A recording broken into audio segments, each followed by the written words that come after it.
What's up, everybody? Welcome back to the Relationship Theater. I'm your host. Thank you all for coming to the channel.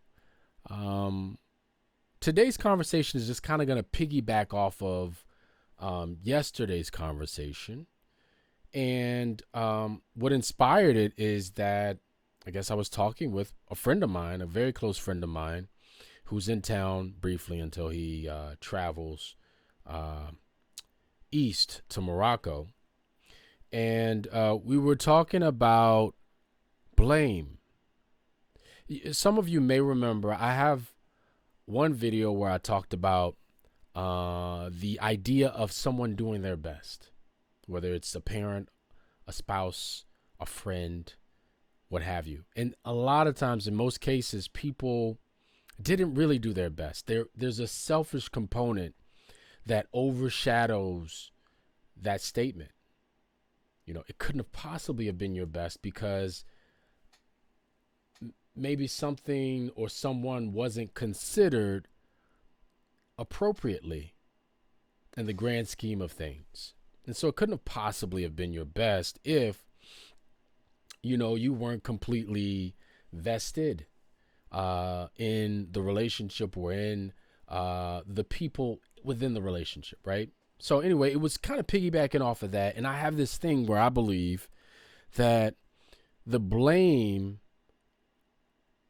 I don't want to say it's never on the children, right? But a lot of times you hear people cite external factors as to the reason why their children don't succeed, or they kind of fall in a hole, when the truth of the matter is that they were unaware. Maybe they weren't as involved, or they didn't participate, they didn't talk, they didn't communicate, and therefore this child found another venue, another means to achieve an outcome, the outcome of growth, the outcome of becoming. They became something else, and that parent didn't quite have the influence that they should have had, right? And so that parent might blame those external things. They might blame America and American culture. They might blame black people if they're Somali, or if they're Ethiopian, or if they're West African. They'll blame the culture. African Americans do it too. I mean, they'll blame the culture. The person will blame some sort of external force. But I'm of the mind that is an excuse, because I watch people very closely. And just based on my own experience, based on how my mother was with us, my mother was extraordinarily involved with us. I mean, we're not latchkey kids at my house, in my at my parents' home when I grew up. But I knew latchkey kids. My parents, I mean, it took a long time for my parents to trust me with a key, and we would lose them too. But parents were very strict. They always knew where we were.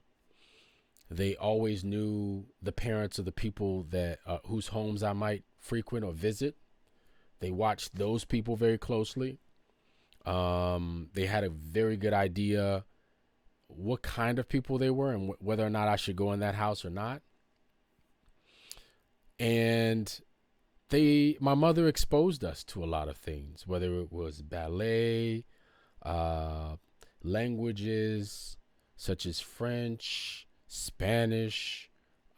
We participated in, cultural events. We had Black history coloring books that taught us about inventors that we would never learn about, never would have learned about in school. We went to church every Sunday, Bible study even.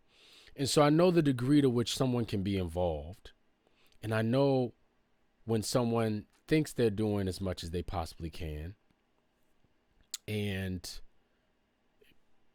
in all actuality, if they had just a little bit of self-reflection, they'd see that it's not enough. That the external influence that they're afraid of, that eventually captures their child, comes in because the magnitude of this particular external influence is greater than theirs, than their own. and the exertion, the force, the effort coming from outside is greater. The force is just stronger than what they themselves are putting on their children. So, he and I were talking, and I just told him that, like, look, man, I disagree that in most cases, I disagree that it's really that the external influence is to blame. I think it's the parents. And so, the question I pose to you is, what do you think? I'm going to do one of those videos now. I want to know how you feel about parenting, children. Who is to blame when children fall by the wayside? There's a saying in African culture. There are two sayings actually. One is, how you go up the tree is how you have to come down.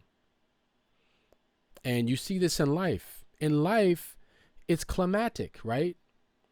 Just like summer, just like the seasons. I talk about this all the time. There's a spring, summer, fall, and winter. The summer of your life is the climax of your life. Just like in real life, the summertime is when the days are the longest. The sun is at the highest point. It's like the noon time of the year. It's the warmest. It's just the best time. But after summer, things start to wane. And then you get to winter, which is symbolic of death. And it's the shortest. The days are the shortest that they are. And so,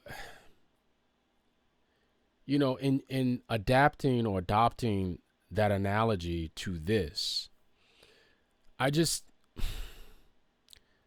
frankly just don't think people make the investment in the children to the degree that they think. Not everyone. Now, listen, if this doesn't apply to you, it doesn't apply to everyone. I'm just talking about when you look at whole communities and you look at situations where children are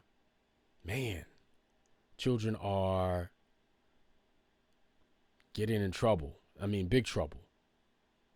Murders, robberies, things of that nature. You have to say that the blame can't technically just be on that kid, or a kid shooting up a school or something like that. How do they have access to the guns? You have to look at the whole thing.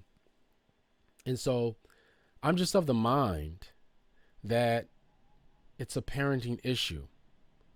And that parenting issue results from people just not being involved or not caring enough to be involved. So what say you?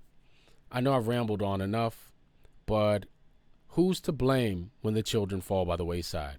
Oh, by the way, the other one is, if you shit on the road, this is the other saying. If you shit on the road, prepare to encounter flies upon your return.